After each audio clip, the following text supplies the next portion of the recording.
கஜா புயல் வந்தபோது தூத்துக்குடி மாவட்டம் முழுவதும் பாதிக்கப்பட்டது.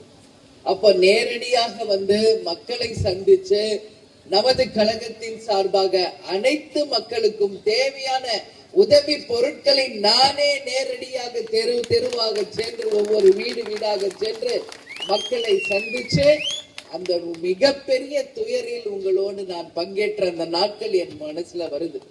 அப்ப நான் வந்து ஸ்ரீ வைகுண்டம் நான் வரணும், அந்த மக்களை நான் சந்திக்க வேண்டும் என்று எங்களுடைய கழக நிர்வாகிகள் எல்லார்ட்டையுமே நான் கேட்டேன். அப்ப அவங்க சொன்னது, மிகப்பெரிய பாதிப்பு இன்னைக்கு ஸ்ரீ வைகுண்டத்துக்கு தான் வந்திருக்கு.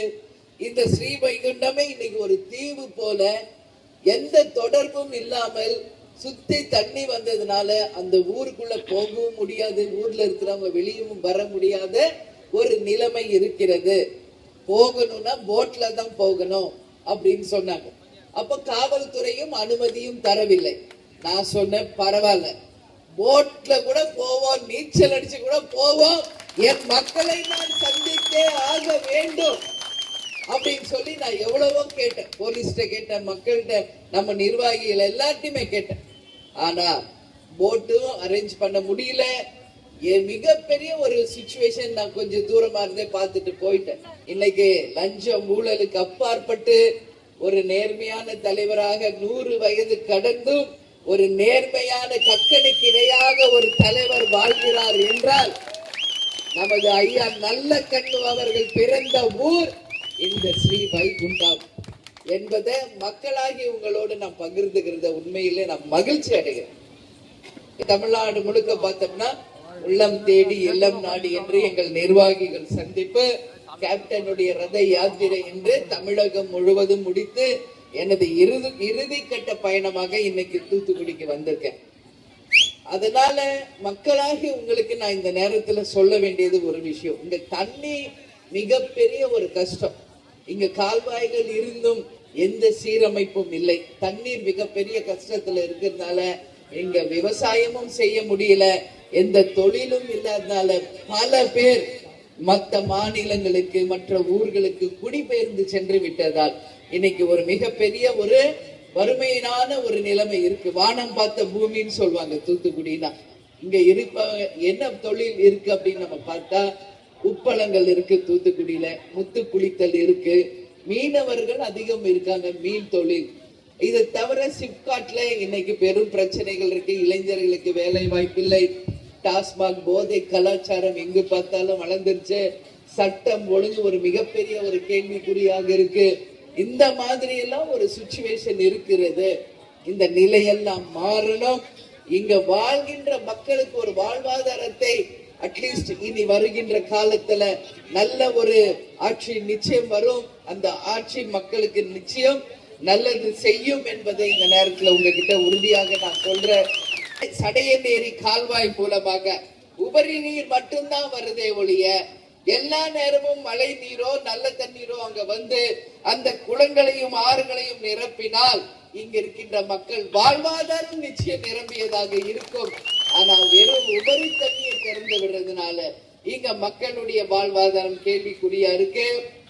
அதே மாதிரி இங்க பல்வேறு காரணங்களால பெரும்பாலான நேரங்களில் நீர்வளம் மற்றும் பொதுப்பணித்துறை அதிகாரிகள் தாமிரபரணி ஆற்றில் உபரி நீரை ஸ்ரீ வைகுண்டம் அணைக்கட்டுக்கு தாண்டி ஆத்தூர் பாலம் வழியாக பொன்னக்காயல் கடலுக்கே நேரடியாக அனுப்புறதுனால அந்த தண்ணீர் மொத்தம் கடல்ல போய் வீணா கலந்து கொண்டிருக்கிறதே ஒழிய மக்கள் பயன்பாட்டிற்கு அந்த தண்ணி வராம ஒரு நிலைமை இருக்கிறது. இது நிச்சயம் வேதனைக்குரிய விஷயம். என உங்கள் அந்நியார் விவசாய குடும்பத்தில் இருந்து வந்த உங்கள் பெண், உங்கள் வீட்டு பெண், ஏழைகளின் உற்ற தோழர் கேப்டன் எப்படி அது மாதிரிதான் நான். அதனால இந்த உங்களுடைய கோரிக்கைகள் அத்தனையும் என் மனசுல எரிச்சு 2026 தேர்தலுக்கு பிறகு நிச்சயமாக ஒரு நல்ல மாற்றத்தை சாத்தான்குளம் மக்கள் பார்ப்பீங்க. அப்படி லஞ்ச ஊழல் இல்லாம நேர்மையான ஆட்சி, ரேஷன் பொருள் வீடு தேடி வரும், அனைவருக்கும் வேலை வாய்ப்பு, வீடு, நல்ல சாலைகள், விவசாயம், தொழில் எல்லாவற்றையும் முன்னேற்றணும் பேசினவர் நமது கேப்டன் அவர்கள். தேமுதிகவை நம்பி வந்த கடைகோடி தொண்டனை உங்கள் அண்ணி வாழ வைத்தேன் என்பதை இந்த நேரத்தில் உறுதியாக சொல்லுகிறேன். அவர் என்ன நோக்கத்துக்கு இந்த கட்சியை ஆரம்பிச்சாரோ அதை நாம் அடைந்தே தீர்வோம். இன்னைக்கு எல்லா கட்சிக்கும் சிபிஐ வழக்கு இருக்கு, சொத்து குவிப்பு வழக்கு இருக்கு, பலவிதமான கேஸ் இருக்கு, எல்லாரையும் மிரட்டி அடிபணிய வைக்க வேண்டிய நிலையில இருக்கு. ஆனால் தேசிய முற்போக்கு திராவிட கழகம் மட்டும்தான் ஒரு சிங்க நிகர் தலைவர் ஆரம்பித்த இந்த கட்சி நிச்சயம் கம்பீரத்தோடு தலை நிமிர்ந்து கண்ணியத்தோடு யாருக்கும் அடிபணியாத ஒரே கட்சியாக அதே ஒரு கம்பீரத்தோட அதே தைரியத்தோட இன்னைக்கும் நாம் களத்துல இருக்கோம்னா அதுதான் நம் தலைவர் ஆரம்பிக்கப்பட்ட கட்சி தேமுதிக என்று சொல்வதை நான் பெருமையோடு உங்க முன்னாடி பதிய வைக்க விரும்புகிறேன். இது சாதாரண கட்சி கிடையாது. மீண்டும் நான் சொல்றேன், நாம் வரலாறு திரும்பும், மீண்டும் நாம் வரலாறு படைப்போம்.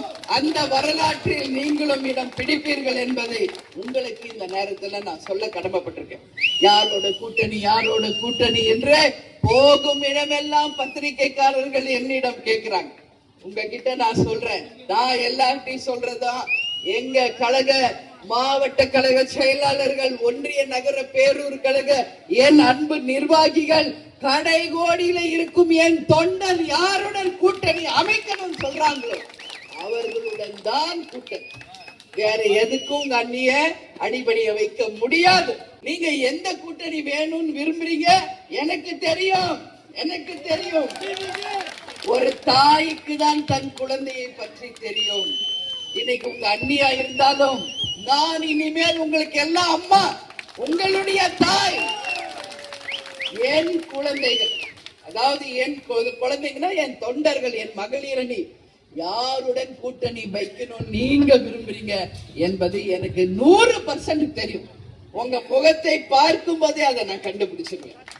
தைரியமா இருங்க. நீங்க எல்லாரும் விரும்புகிற மகத்தான கூட்டணியை நாம் அமைப்போம். 2026 மகத்தான வெற்றி பெறுவோம் என்று இந்த நாளிலே உங்ககிட்ட நான் சொல்ல பெருமைப்படுகிறேன். அதனால் பிப்ரவரி 20க்கு மேல தேர்தல் தேதி அறிவிக்க போறாங்க. அதுக்கு முன்னாடியே ஒரு நல்ல முடிவை நாம் எடுத்து நீங்கள் அனைவரும் மனதார கொண்டாடும் ஒரு முடிவை எடுத்து அதிகாரப்பூர்வமாக தலைமை கழகத்திலே அதிகாரப்பூர்வமாக நாம் அறிவிக்கும் அந்த அறிவிப்பு தான் உண்மையானது. உங்களை அழைத்து தலைமை கழகம் அதிகாரப்பூர்வமாக அறிவிக்கும் அறிவிப்பு தான் உறுதியானது, இறுதியானது, அது உங்களுக்கானது என்பதை இந்த நேரத்தில் நான் சொல்றேன். ரதம் யார் நமக்கு கொடுத்தாங்க? தமிழ் ஈழ மக்கள். எங்க ஸ்ரீலங்கா, இலங்கையிலிருந்து வந்தது. அது அன்பு பரிசாக அனுப்பினதுதான் அந்த ரதம். அதனாலதான் இன்னைக்கு தமிழ்நாடு முழுக்க அந்த இலங்கை வாழ் தமிழர்களின் அடையாளமாக, நம் தமிழ் மக்களின் அன்பு அடையாளமாக இந்த ரதம் தமிழ்நாடு முழுக்க வந்து உங்களை நேரடியாக சந்தித்துக்கிட்டு இருக்கு.